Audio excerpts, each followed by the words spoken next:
네, 감사합니다. 이제 오늘 제목은 하나님이 일하신답니다. 화요일, 목요일, 토요일 세 번의 설교가 시리즈 설교라고 말씀드렸죠. 화요일 날 땅에서 우리가 먼저, 목요일 날 약속을 붙잡고 기도하면 오늘 하나님이 일하신다. 여러분 혹시 그리스전 축구 시합 보신 적 있습니까? 오랜만에 박주영 선수가 골을 넣고 골 세레머니를 했는데요. 저는 그걸 보면서요 무슨 생각을 했냐면, 야, 참 하나님이 돕고 있구나. 아시겠지만 그 그리스가 두 골을 넣을 수 있었는데 계속 골대를 맞는 거예요. 그래서 저는 누구 생각했냐면, 아마 저 박주영 선수가 교회에서 기도를 하나? 아니면 우리 그리스 차 선교사님 부부가 생각났어요? 그분들이 기도하나? 왜냐하면 저 기도하지 않고는 저런 일이 벌어질 수 없는데 저런 신기한 일이 벌어지는구나. 또 하나는 뭐냐면, 저 박주영 선수가 그렇게 뛰고 싶었어도 감독이 선수로 내보내지 않으면 못 뛰잖아요. 그걸 보면서 오늘 우리가 하나님께서 우리가 기도할 때 일하신다 그랬잖아요. 이건 뭐예요? 하나님이 마음껏 일하시고 싶어도 우리가 기도하지 않으면 일할 수 없습니다. 믿습니까? 결국 박주영 선수가 뛰고 싶어도 못 뛴 것처럼 우리가 기도하지 않으면 하나님이 일하고 싶어도 일할 수 없다는 거죠. 그런 면에서 우리 기도는 굉장히 중요합니다. 믿습니까? 네, 그것이 오늘 본문이잖아요. 자, 한번 62장 우리 6절을 보십시오. 6절 시작. 예루살렘이여, 내가 너의 성벽 위에 파수꾼을 세우고 그들로 하여금 주야로 계속 잠잠하지 않게 하였느니라. 너희 여호와로 기억하시게 하는 자들아, 너희는 쉬지 말며. 우리가 파수꾼으로 세움받았다고 그렇게 이야기합니다. 그리고 파수꾼의 사명이 뭐냐면 하나님으로 하여금 기억하시게 하는 자들이다. 이 문자적으로 하나님 옆에서, 하나님 이렇게 말씀하셨습니다, 이렇게 약속하셨습니다, 그 약속대로 이루어 주셔야죠, 당연히 하셔야죠 라고 그렇게 하나님 약속을 계속 기억나게 한다는 거죠. 여러분, 이거는요 만약에 우리의 사회를 생각한다면 누가 하는 일입니까?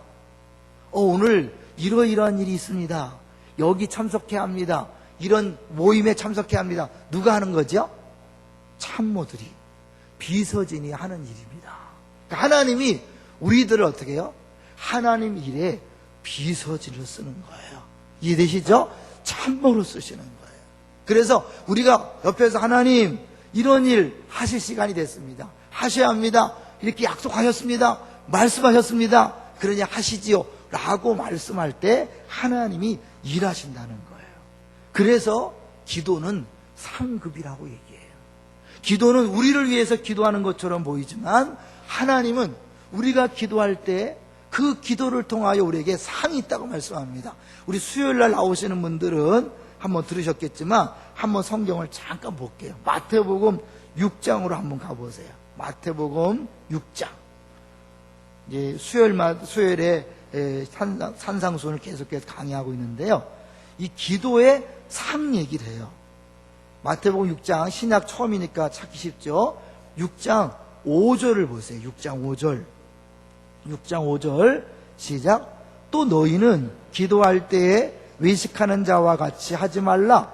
그들은 사람에게 보이려고 회당과 큰 거리 어귀에 서서 기도하기를 좋아하느니라. 내가 진실로 너희에게 이르노니 그들은 자기 상을 이미 받았느니라. 여러분, 기도하는데 무슨 상이 있을까요? 그러니까 기도하는데 우리는 상이라는 생각을 못했지만 여기 보면 사람들에 보이기 위해서 기도하는 사람은 이미 사람들에게 상을 받았기 때문에 하나님께서 받을 상이 없다, 그런 얘기죠. 그 뭐예요? 기도는 상과 연결되는 거예요. 왜 기도가 상과 연결될까? 우리 화요일날 말씀을 기억해 보면 너희가 땅에서 매면 하늘에서 매일 것이요, 땅에서 풀면 하늘에서 풀린다 그랬죠. 어디가 먼저라 그랬어요? 땅이 먼저라 그랬죠. 두세 사람이 합심하여 기도하면 반드시 응답하신다. 그러니까 하나님은 마음껏 일하실 수 있지만 우리가 땅에서 맬 때 하늘에서 메워지고 땅에서 풀 때 하늘에서 풀어지는 거라고 했어요. 근데 가장 큰 기도가 뭐라고 그랬어요? 죄 용서함에 대한 기도라 그랬죠. 가장 큰 하나님만이 하실 수 있는 그 죄 용서함의 기도도 우리가 할 때 하나님이 그렇게 역사한다는 거예요. 그러니까 죄 용서함이 가장 큰 기도라면 나머지 모든 기도는 어떤 기도든지 하나님 앞에 하기만 하면 응답될 줄로 믿습니다. 할렐루야! 하나님께서 그 엄청난 일을 우리에게 먼저 주도권을 주시는 거예요. 그리고 목요일날 말씀을 드렸죠. 하나님이 말씀하셨으니까 이루시지만 내가 그렇게 이룰게 할지라도 너희들이 기도해야 될지라. 하나님이 일하시기 위해서 우리의 기도가 필요한 거예요. 그리고 오늘 하나님을 기억나시게 하는 자들이 끊임없이 약속을 하나님 앞에 말씀드리면서 하나님 이렇게 약속하셨습니다, 이렇게 행하셔야 합니다 라고 할 때 하나님이 일하시니까 우리가 어떻게 보면 하나님의 매니저가 되는 거예요. 하나님의 참모진이 되는 거예요. 하나님의 비서진이 되는 거예요. 고용은 누가 했어요? 하나님이 하셨지만, 하나님께서 우리를 고용했지만 우리의 말을 듣고 하나님이 일하시는 거예요. 우리의 기도를 들으시고 일하시는 거예요. 그래서 상이 있다는 거예요. 믿습니까? 여러분이 이 새벽에 나와서 부르짖고 기도하는 것, 개인적으로도 유익이지만 또 그것은 또 우리에게 응답받았기 유익이지만 또 하나 하나님의 상급이 있다는 거예요. 왜? 하나님을 일하시게 만드는 그런 통로가 되기 때문입니다. 어떻게 하십니까? 7절을 볼까요? 7절. 오늘 본문 이사야 12장 7절 시작. 또 여호와께서 예루살렘을 세워 세상에서 찬송을 받게 하시기까지 그로 쉬지 못하시게 하라. 하나님께서 예루살렘을 세워서 세상에서 하나님이 진짜 왕이십니다, 하나님이 진짜 주인이십니다 라는 소리를 모든 사람이 할 수 있도록 그렇게 할 때까지 우리가 기도할 때 하나님이 쉬지 않으신다는 거예요. 이 찬송 기억하시죠? 세상 모든 민족이 구원을 얻기까지 쉬지 않으시는 하나님. 하나님이 세상 모든 민족이 구원을 받기까지 예루살렘을 세워서 마지막 예루살렘을 통하여 하나님께서 그 찬송을 받게 하시기까지 우리가 쉬지 않을 때 하나님도 쉬지 않으신다고 말씀하고 있습니다. 할렐루야. 그러니까 우리의 기도가 그만큼 중요한 거예요. 그만큼 필요한 거예요. 하나님은 다 하실 수 있는 분이지만, 역사를 주관하시는 분이지만 그 역사를 우리 손에 맡기는 거예요. 우리 기도에 맡기는 거예요. 우리가 그만큼 소중한 존재들이에요. 저는 그런 생각을 해봤어요. 부모가 자녀가 장성한 다음에 내가 너한테 이 사업을 맡긴다, 네가 알아서 해봐라, 그리고 네가 요청할 때 내가 나설 테니까 네가 한번 알아서 해봐라.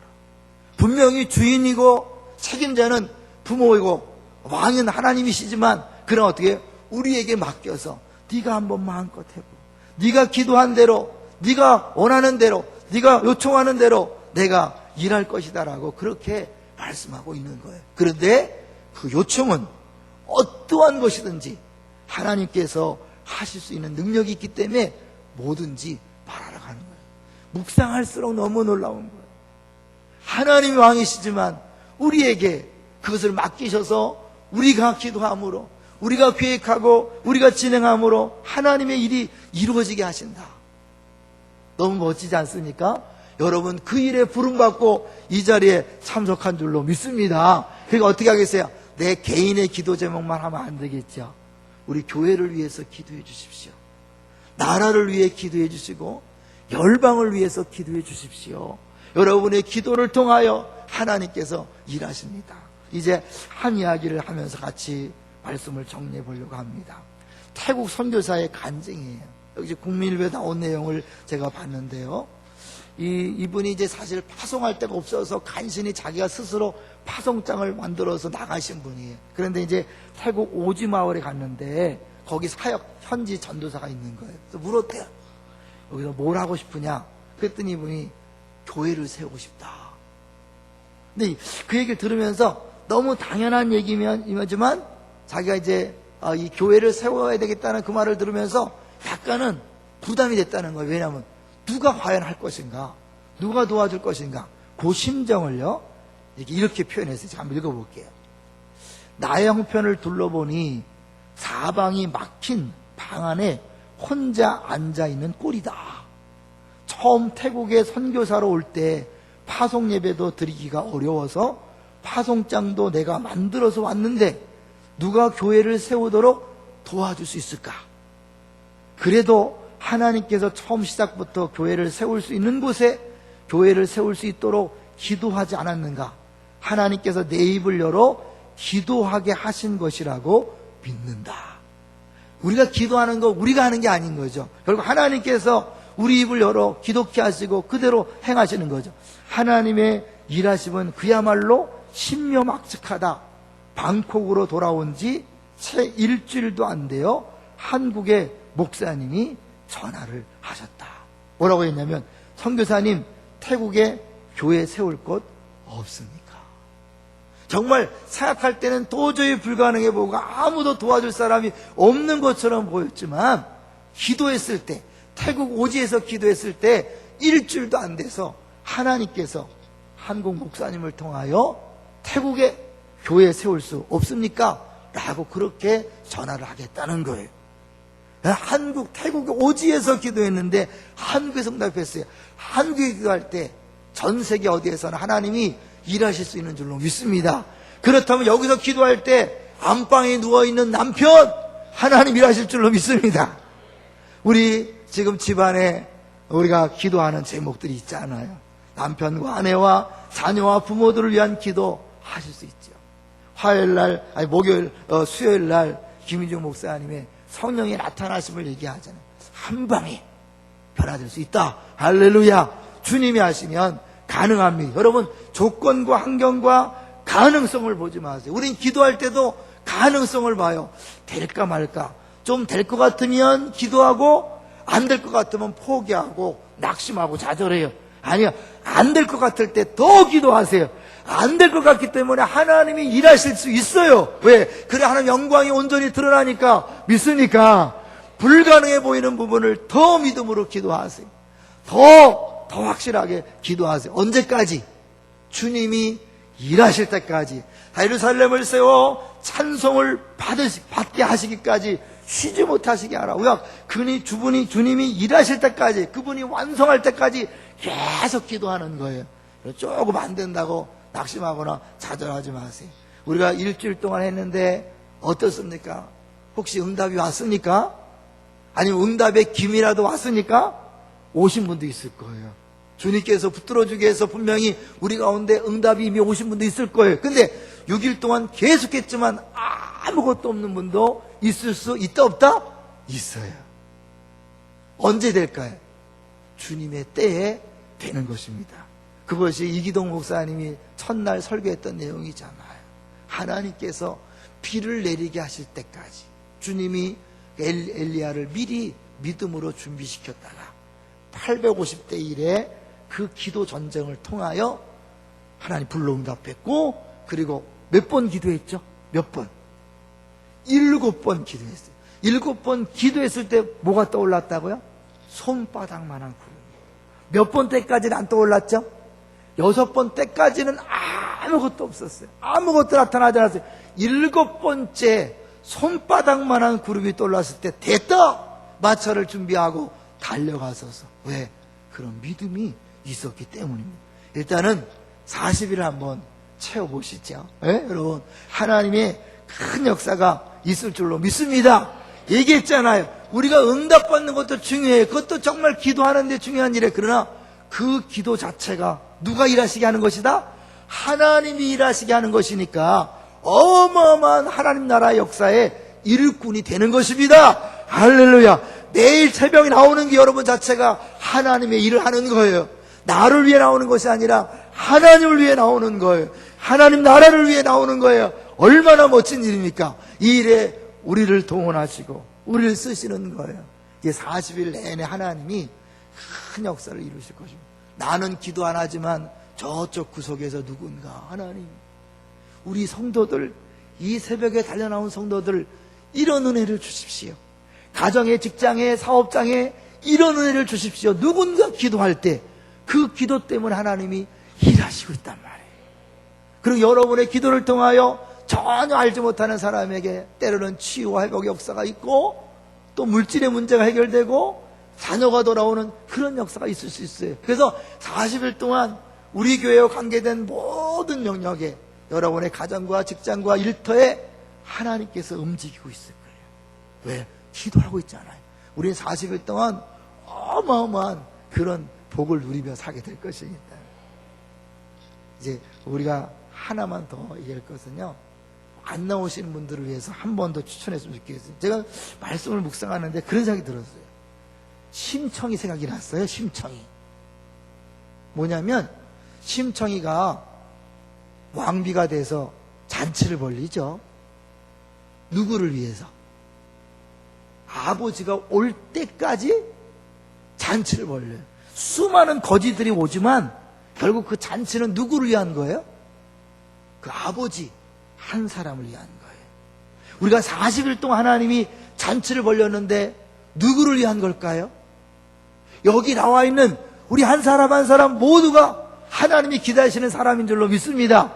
또 지금 저 집에 방에 누워있는 아무개 우리 가족, 그 사람이 하루라도 오길 기다려서 40일 동안 잔치를 하고 있는 줄로 믿습니다. 여러분이 자꾸 권유하세요. 자꾸 부탁하고 한 번만 가봅시다. 그래서 그 사람이 정말 하나님께서 이번 기회에 꼭 만나주시는 그런 역사가 있기를 주의 이름으로 축원합니다. 그걸로 우리 기도합시다. 이 새벽에 나 자신을 위해 기도하고, 참석하지 못한 우리 성도들을 위해 기도하고, 우리 가족들을 위해 기도하고, 우리 교회를 위해 기도하고, 우리 나라와 민족과 열방을 위해서 기도하시기를 주의 이름으로 축원합니다. 하나님이 일하실 것입니다. 하나님이 역사하실 것입니다. 함께 기도하시는 우리 모두가 되시기를 다시 한번 주의 이름으로 축원합니다. 우리 이 시간에 주여 3번 크게 외치고 통성으로 기도하겠습니다. 주여, 주여.